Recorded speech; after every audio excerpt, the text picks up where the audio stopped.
Assalamualaikum warahmatullahi wabarakatuh. Perkenalkan, saya Sri Fitri Wahyuni. Di sini kita akan sharing-sharing tentang metode tafsir, dan juga saya akan membahas tentang metode kontemporer. Nah, sebelum kita membahas tentang metode kontemporer, alangkah lebih baiknya kita mengetahui pengertian apa sih metode tafsir itu. Nah, jadi metode tafsir itu adalah cara-cara menafsirkan ayat-ayat Al-Quran yang dilakukan dengan cara tertentu. Pada dasarnya, metode itu tujuannya adalah untuk memudahkan kita dalam menafsirkan ayat-ayat Al-Quran itu sendiri. Nah, semakin berkembangnya zaman, tentunya akan banyak bermunculan atau akan banyak berbagai macam metode-metode. Nah, jadi pada dasarnya dari berbagai macam metode-metode tafsir itu tujuannya hanya satu, yaitu ingin menafsirkan ayat-ayat Al-Quran dengan baik dan tentunya dengan benar.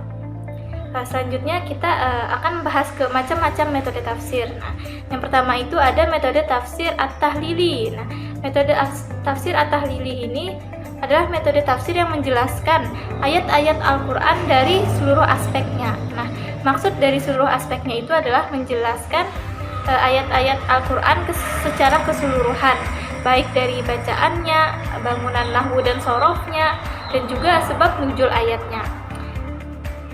Adapun contoh dari karya tafsir at-tahlili itu sendiri, yaitu ada tafsir Al-Quran Al-Azim karya Ibnu Katsir, dan juga tafsir Al-Munir karya Syekh Muwawi Al-Bantani. Selanjutnya yang kedua itu yaitu metode ijmali. Nah, tafsir ijmali itu adalah metode tafsir secara global. Jadi metode tafsir ini urut, maksudnya adalah secara teratur, yaitu menafsirkan ayat-ayat Al-Quran ayat demi ayat, surat demi surat sesuai dengan urutan dalam mudan utamanya. Nah, maksud dari global itu sendiri adalah seperti ini saja. Bahasa sederhananya adalah mengapa sih disebut tafsir global. Nah, mengapa disebut tafsir global? Karena pada dasarnya tafsir ijmali ini membahas dengan ringkas, singkat, dan padat atau mudah dimengerti oleh masyarakat secara global, atau mudah dikonsumsi oleh masyarakat secara global. Makna itu sendiri. Selanjutnya contoh dari metode tafsir ijmali ini ada tafsir Al-Quran Al-Azim karya Ustadz Muhammad Garis Wajdi. Selanjutnya adalah metode tafsir Al-Muqarran, yaitu metode tafsir Al-Quran dengan cara membandingkan ayat dengan ayat yang lainnya. Jadi Al-Muqarran ini adalah metode tafsir dengan membandingkan ayat Al-Quran dengan ayat lainnya, yang mana ayatnya itu sendiri mempunyai kemiripan redaksi dalam suatu masalah atau lebih. Kemiripan redaksi itu bisa dikatakan seperti ada kemiripan dalam suatu tema yang dibahas. Selanjutnya adalah adapun contoh kitab dari metode ini, yaitu adalah Durrah At-Tajil wa Gurrah At-Tanwil karya Al-Iskafi. Itu adalah contoh salah satunya. Selanjutnya adalah metode kitab Al-Mawadu'i. Nah, metode kitab Al-Mawadu'i ini adalah menafsirkan ayat-ayat Al-Quran dengan menghimpun ayat-ayat Al-Quran itu yang mempunyai maksud yang sama dengan arti yang sama, membicarakan suatu topik dan menyusunnya berdasarkan kronologi dan sebab turunnya. Contoh kitabnya itu adalah Al-Mar'ah fi Al-Quran dan Al-Insan fi Al-Quran Al-Karim karya Abbas Mahmud Al-Aqad.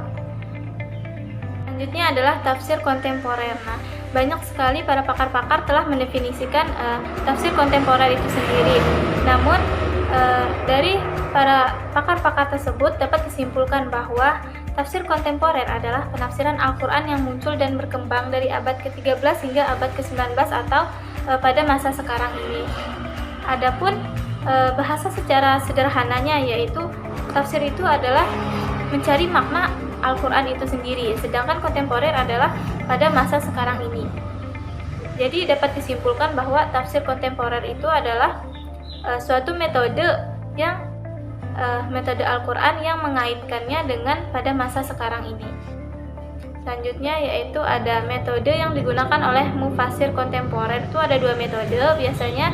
Yang pertama itu ada metode Maudu'i. Nah, metode sudah dibahas sebelumnya. Metode Maudu'i ini adalah suatu metode yang menghimpun ayat-ayat Al-Quran yang mempunyai maksud yang sama dan meletakkannya di dalam satu tema atau satu judul. Lalu yang kedua adalah metode kontekstual.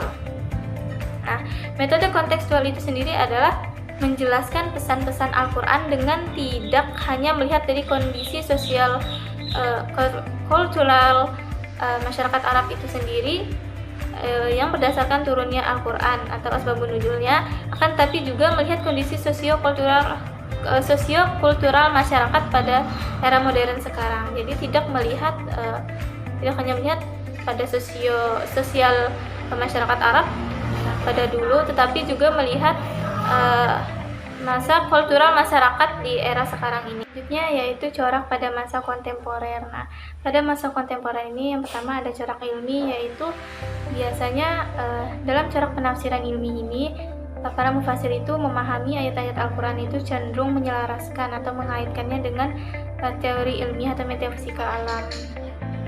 Jadi pada corak ini tuh para mufasir itu mengaitkannya antara teori-teori ilmiah dengan ayat-ayat Al-Quran itu sendiri.